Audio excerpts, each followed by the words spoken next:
It's in everything, and the kitchen sink approach to phone design, and yeah, the hardware is kinda ruthless. Hey there, this episode of Some Gadget Guy is brought to you by viewers like you, all of the incredible people sharing content across social media, and the generosity of my patrons at patreon.com/SomeGadgetGuy. More info on those awesome nerds later in the video. My favorite line of ludicrous phones keeps getting more ludicrousy. The team at 8849 sent this my way. It's the Tank 5! And the Tank name has never been more fitting. Immediately, you might notice that the frame on this phone is a little different than some of the previous tanks that we've covered on the channel. And compared to a regular phone, you might notice that the frame is something a little different. It's roughly 3, maybe 3.5 times thicker than most phones that we're apt to put in our pockets. This is the XL version of my Pixel 10, and it's quite a bit smaller. There's just a lot going on with this sucker. Starting immediately with the front face, a 6.7-inch AMOLED 1440p resolution, high brightness for outdoor viewability, and it runs at up to 120 Hz. 8849 includes a pre-applied hard screen protector here. That's a nice touch, but as I was peeling off the wrapper on this, it was a little hard to kind of disengage. Accidentally nicked it right there, so pardon that little blemish in the video. The right side has a power button with a fingerprint scanner built in, and one of the vents for active cooling. One of the areas that I think is a little clumsy, 8849, I really do prefer power button fingerprint sensors, but the action on this just isn't very consistent. I would say it's 1 out of every 3 button presses will actually get this thing to unlock. There's 4, and I think I'm just gonna get the passcode. Oh, now it did it. That's great. Considering how rugged and brutal and thick, I don't know that I'd want a low-mounted optical fingerprint sensor, so I really do like that there's a power button fingerprint sensor. Probably also a little bit better for those situations where maybe the phone or your hands are wet, but this isn't the best fingerprint sensor I've ever used. The left side has even more going on. We've got 2 programmable shortcut keys. This top one is preset so that you can fire off the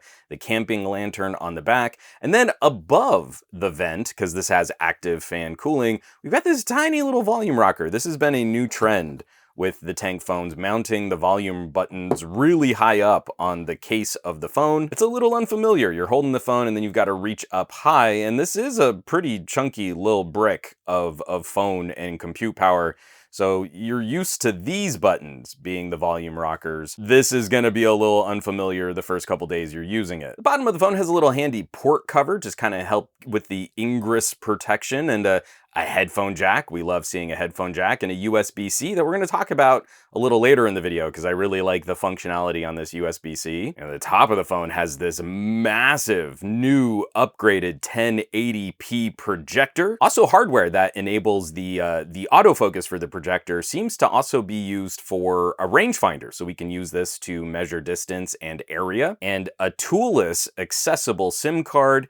Now we're down to a two slot solution here. So you can either go with 2 SIMs, 2 physical SIM cards, or 1 SIM and an SD, but this also does support eSIM, so you can still go dual SIM with a memory card if you want to set that up. Then on the back of the phone, we've got 2 standard cameras, a normal and a 2x telephoto, but then we also get an infrared camera, and these are infrared LEDs to help with illumination. And below the cameras, we get this awesome feature. This is the camping lantern with the hazard lights. I've never understood why we keep the hazard lights on these phones, but you can simulate the lights on a cop car if that's not a dangerous thing for you to do in your jurisdiction. And in addition to this camping lantern, we can also, just going back to the top of the phone, we can also use the projector. There's a super bright flashlight at the top of the phone where basically the projector just projects a blank white screen.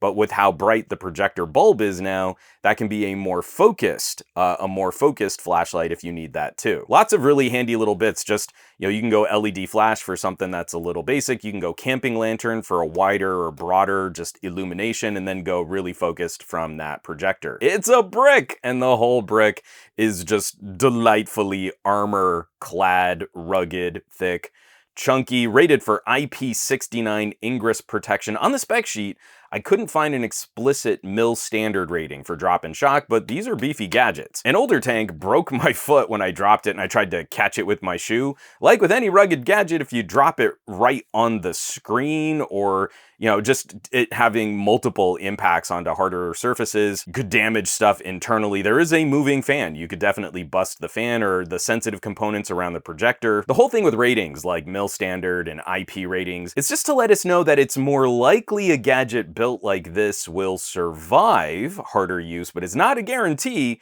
that if we try to break it, it's going to survive. It's not waterproof, it's water resistant. It's not drop proof, it's enhanced drop and shock resistant. It's just still really cool to me. This is the third generation of tank phones that I've gotten a chance to play with that we have active cooling. There's a fan in this phone and that we can still maintain an IP rating for water resistance. Now, before we leave the design, I also really do like this new rear shell. The whole center area is raised, sort of sloping up to the camera module. Instead of having a separate camera lump, we're filling in this space right here alongside with the shift for the camping lantern. I have scratched up older tanks on this rear camera assembly, and this one doesn't have any additional protection. You might want to get like a plastic sheet for that. I'm hoping this will prove to be just a little bit more durable. But I do think it's funny how, just these little changes, narrowing the camping lantern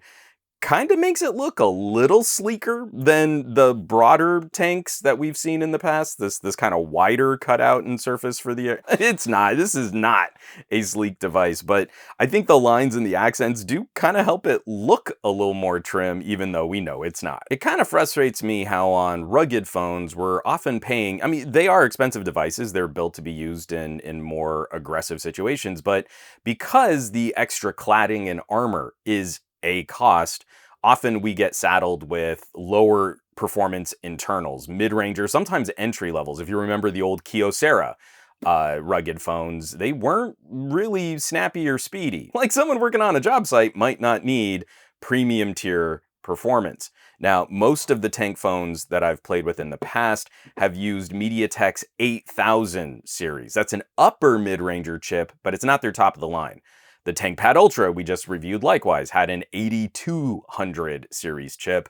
The Tank 5 comes with a slightly older SoC, but we move up to the Dimensity 9400E. Yep, a variation on MediaTek's premier all-big core CPU, a more powerful GPU, slightly more than a year old, but this is a really good get for 8849. This is a punchy chip to see in a product like this. Plenty of RAM, I mean more RAM than a Galaxy non-Ultra, 512 gigs of storage with the ability to add a memory card. This is a really good combination to make sure that we can really make use of that high performance hardware. Now, powering all of this, the 17,600 milliamp hour battery is not the largest that we've seen in a tank, but it's still more than twice what other premier tier phones are going to deliver. Like, it's more than twice as big as my OnePlus 15. Now, big chunky phone needs a big chunky box, but in that big chunky box, we also get a really nice charger. So not only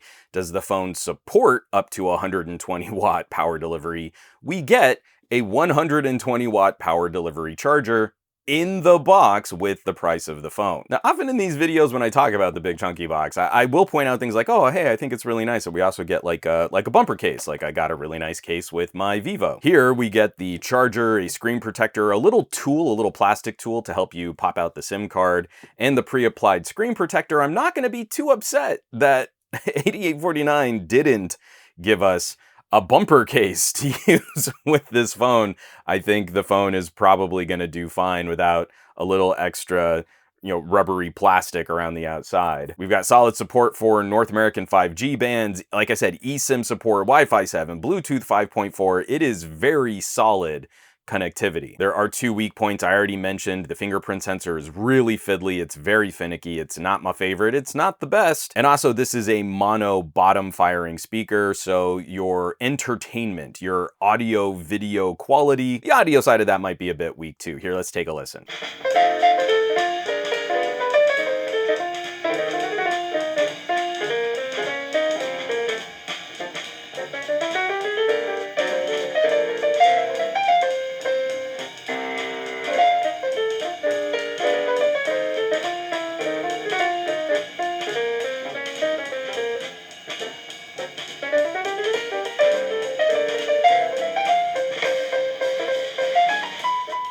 Yeah, that's not great. The bottom speaker gets really loud. I do appreciate that for notifications and alerts, but it doesn't sound super awesome when you're listening to music or watching a movie. All right, so Tank 5 is using Android 16. If I pull up the system here, system updated to Android 16. I've switched back to the stock launcher that comes with the phone. This is really plain software.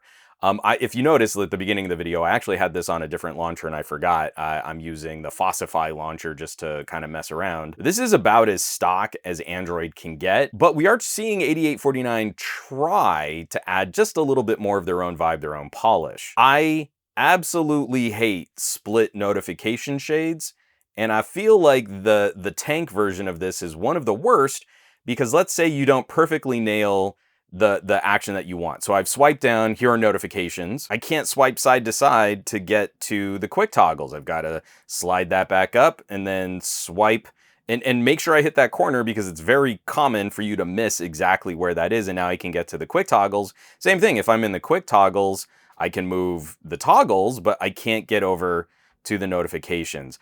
I hate split notification in general. If I wanted an iPhone, I would go and buy an iPhone. I've always loved how clean the vertical action can be on an Android, swiping down, then swiping up and getting all of your apps. The fact that I can't adjust this or change it, big problem for me. And one of the other reasons why I've switched to the Fossify launcher while I'm using this phone, you can see I've got it installed right there. I can't find a way to disable the setting that adds an icon to my home screens whenever I install an app. Another one that's really frustrating, I don't want all of my apps on my home screens because I have this really cool thing called an app drawer that all of my apps can live in, and I can just keep one home screen, maybe two if I want some widgets, keep it a lot cleaner.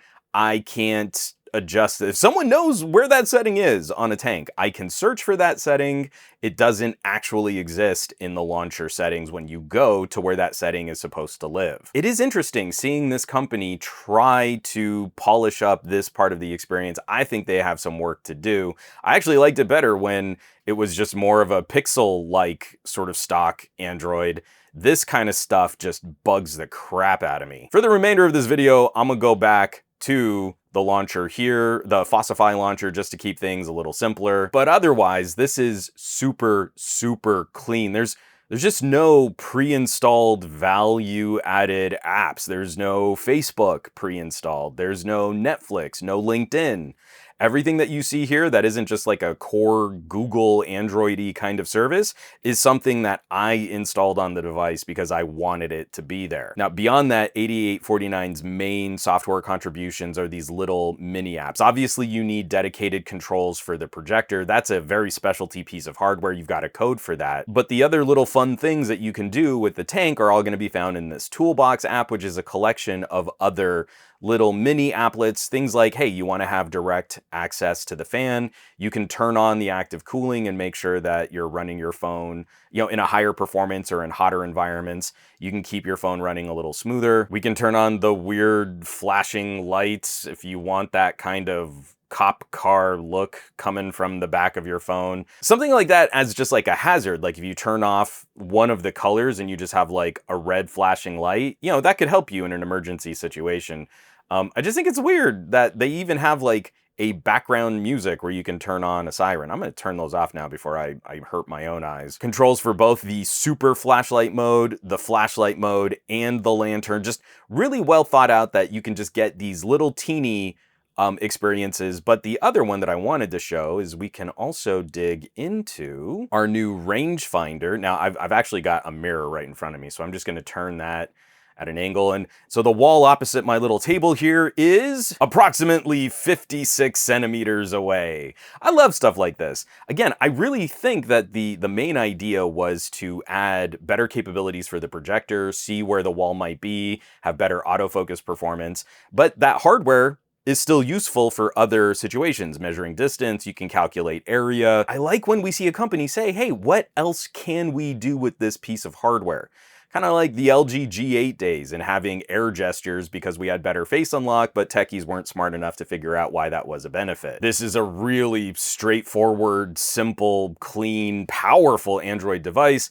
And the exciting stuff comes with a handful of other little hardware updates. This new projector is stunning for a mobile unit, rapidly jumping from the manual focus standard definition options less than 2 years ago to the brighter, higher resolution, autofocus, auto keystone. Watching content from this is a lot of fun. The image quality is so much better, and the setup is a lot faster thanks to this additional hardware. Where the price of this phone might be creeping up a little bit, I feel like this has significantly contributed to that experience. Thanks to this higher brightness, we can get a little farther away. We've got a little more flexibility in how we might set up a projection experience. We can produce a bigger canvas and still have a nicer image with more dots on the wall. That resolution, it's a huge improvement over the Tank 3 era, and it's still even a noticeable step up from the 720p projectors that 8849 has used in the past. And the new fan system is a lot quieter.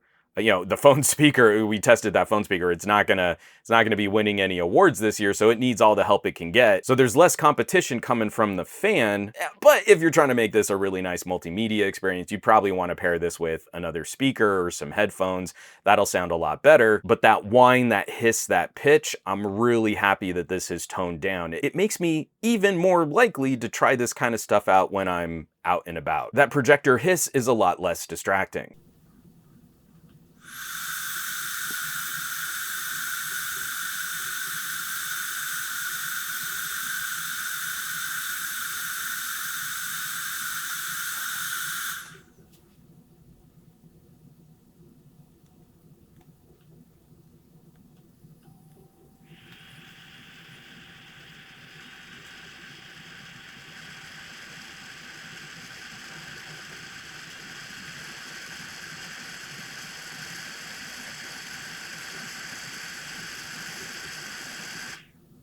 I normally show off my Tank devices playing fun little games like this is Dead Cells, but this phone has processing power now that handles much more intense fare like Grid Legends. The projector is already a pretty killer feature, but the extra processing power and the hardware that supports this SoC opens up a lot of possibilities for what you can do mobile, and we can expand even further thanks to video output through this USB-C port. You can connect this to other monitors, to TVs, or like what I like to show off, these fancy XR cinema glasses. Android still has a ways to go for making use of an external display, but it's still a really useful feature to have, even if we're just screen mirroring, that we can get more computery use out of our phone. This is an awesome option now for someone who's spending some time off grid. You're gonna store a ton of movies on an SD card. You can watch them over another monitor, or you can plug in some glasses. You could go even another step further, just an inexpensive laptop hub, get extra USB ports. The HDMI should send video out, charge the phone, have memory card readers. Your phone is a computer, and there's so much more we could be doing with our phones if all of these devices just supported some of this basic computery functionality. Just go ahead and close this up here, let that shut off. One of the other sticky spots, I would even go so far as to say it's a bit of a weak spot for the device. These rugged phones, I don't normally hype up the cameras too much on these. This is a very practical kind of camera. It's not the kind of hardware we would lean on if we were more interested in stepping up to nicer content creation. The photos are looking nicer for the mid-ranger sensors and hardware. Generally, I think processing is a touch too bright on most phones anyway. Definitely some HDR-y sort of saturation and vibrance here too. But it's kind of nice to see a rugged phone at least try to make some Instagram-worthy images that might catch your eye scrolling through a feed. I wish the telephoto was just a little longer. We could do a 2x crop from this main sensor and then push maybe to a 3x zoom from the tele, but the actual photo quality is fine to pretty good in most daylight situations. It's the video that still gives up obvious issues. Even with new controls for software smoothing, every 4K clip I've shot has kind of a seasick shudder to the final image. The camera app is also just really lean. You got a photo mode, we've got a video mode, there's a pro mode just for us to control exposure, but I don't believe I can get any raw files out of this. We go into more and we can shoot some time lapse. We've got the super resolution if we want those 50 megapixel demosaicked images, QR code, and if we want monochrome.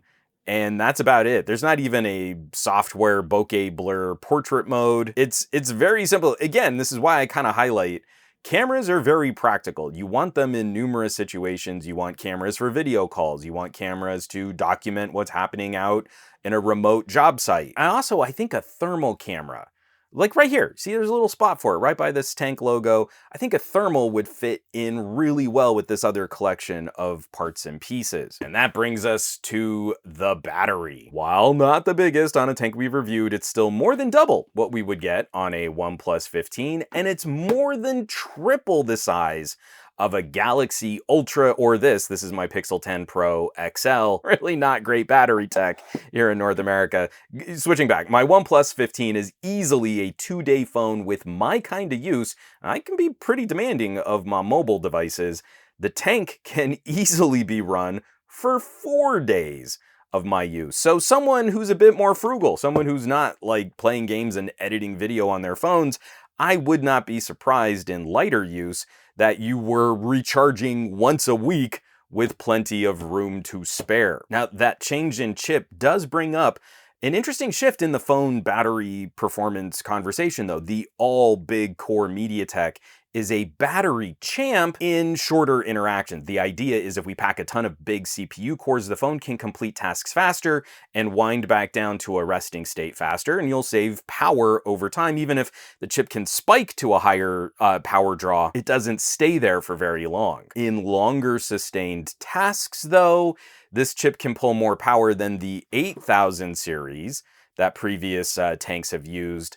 And that is a bit of a catch. This phone is more capable. And I believe folks using one over time will want to do more with this compute power. If it's playing really graphics intense games or firing up video editing, maybe not with video that you shot from the phone, but this chip, these Dimensity chips are very good at playing, cutting up, and rendering 4K video. The Tank 5 is a step improved for all of these uses, but that comes with the trade-off that you will likely drain the battery faster just because it's more capable than if you were sticking to a lower level of use that you might have used from previous tanks. Like, if you could use this tank like you were a Tank 3 or a Tank 4, you might land nearly the same or maybe even better battery life, even though we've got a smaller battery than what's in this phone. But whenever we get a battery or a performance improvement, I don't find people stick with their older habits. They tend to use their devices more, and they tend to use their devices more aggressively. So at least in that scenario, this will definitely best the runtime of a premium tier phone under similar heavier use. That's now kind of the benchmark I think we should try to adopt. The change in SoC gets us a lot closer to what a premium tier phone is going to deliver. And when you need to recharge, as mentioned, this chunky box came with a really fun, a little less chunky. This is a smaller 120 watt charger than we've gotten in tank boxes in the past. A full recharge from empty to full should take a little more than 90 minutes. And I would recommend going into your options. You can do things like turn on the fan when you're fast charging just to kind of help with battery wear and tear, battery longevity. I just want to point that out though. 90 minutes sounds like kind of a long time to recharge a phone. But my Pixel 10 Pro XL is only a little bit faster at charging from completely empty to completely full. And this phone is 1/3 the battery capacity of this tank. So in the same period of time, we're charging 3 times the amount of battery. It is so galling to me. It is so shocking that folks in North America don't know what real fast charging is like and what a huge benefit it is just to your daily life and how it helps you manage your phones a little less. You're less concerned. There's less battery anxiety. Real fast charging is an amazing feature to have here because you would not want to slow charge this all day long. So that's about where we should start wrapping up this video. The Tank series has always been a little bit crazy. I keep saying this in videos that they really aren't great phones. In the ways that people expect to use a phone daily, the expectations we have on mounting them in a car or charging them or carrying them in a pocket, holding them, just holding this amount of mass, the accessories that broadly work across all other regular phones that aren't going to work here, a tank is going to be excluded for a lot of that daily smartphone experience. This is kind of a terrible phone, while at the same time, it is kind of an amazing internet-connected appliance. The sentiments that I share in these videos, they keep getting confirmed as I, share tanks with some of my family and friends. Funnily enough, two people I know who were Sony Xperia owners wanting a phone with a memory card and a headphone jack, both took tanks for a spin, and now one is using it as his daily driver, but he has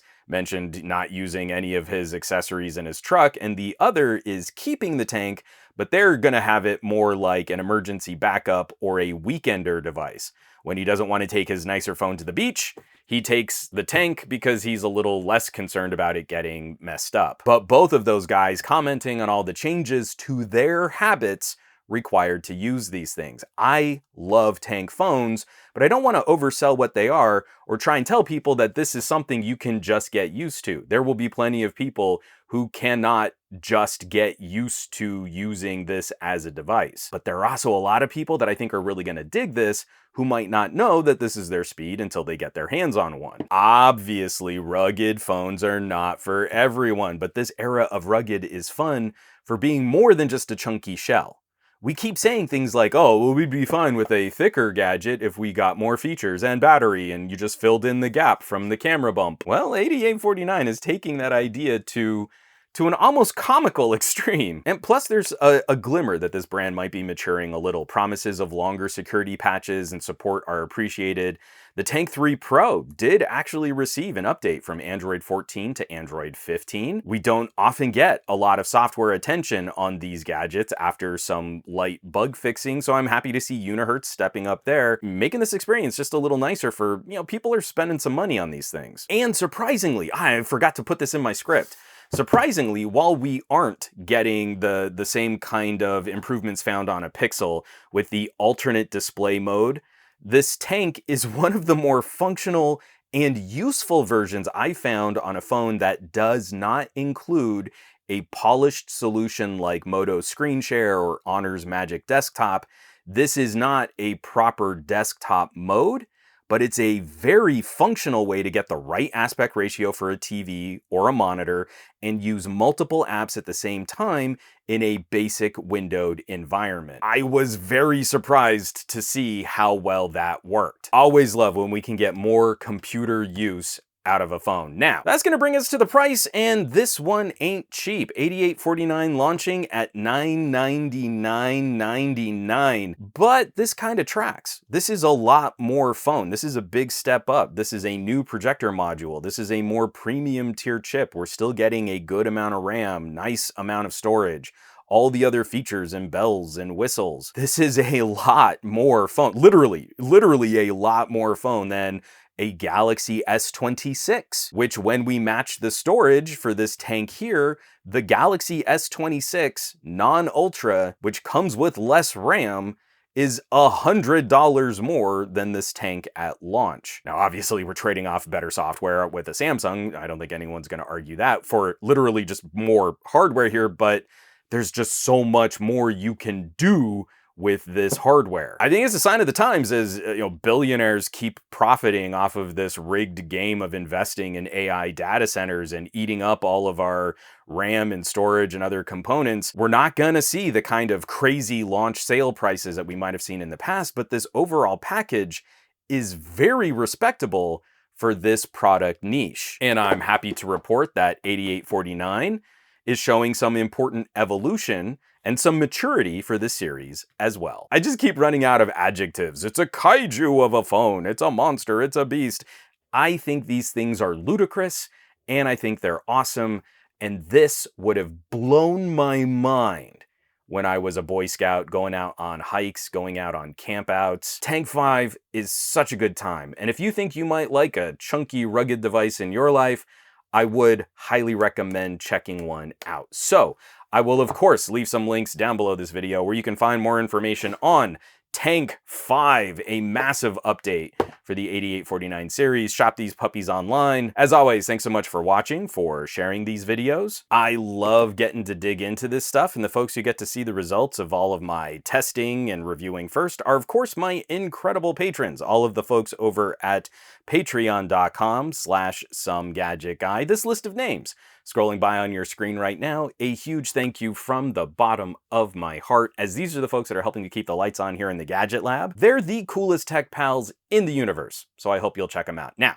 you know where you can find me around the rest of the internet, at SomeGadgetGuy, basically everywhere, but these days I'm trying to spend a bit more time on the Mastodons, a lot less so on the Facebooks, Threads, Instagrams, and none at all on that dumpster fire site, and I will catch you all on the next review.